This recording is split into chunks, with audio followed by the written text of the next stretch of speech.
শহরে ইডির অভিযান। বালিগঞ্জে ফান রোডে ডেপুটি পুলিশ কমিশনার ফ্ল্যাটে ইডির হানা। Deputy police commissioner Shantanu Sinha বিশ্বাসের ফ্ল্যাটে ইডি। সকাল 6টার আগেই শান্তনু সিনহা বিশ্বাসের বাড়িতে অভিযান।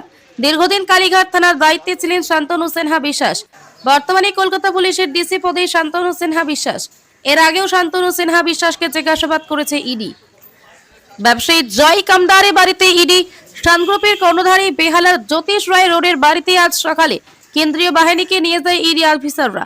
দক্ষিণ কলকাতা বিস্তর এলাকা জুড়ে রিয়েল এস্টেটের আড়ালে তোলাবাজির মতো সংগঠিত অপরাধ করে এসেছে সোনা পাপ্পু তার দলবল। সেই ঘটনাতে অভিযান এনফোর্সমেন্ট ডিরেক্টরেটের আধিকারিকদের। এর আগে তার বাড়িতে ইডি হানা দিয়ে বিপুল পরিমাণ টাকা উদ্ধার করে।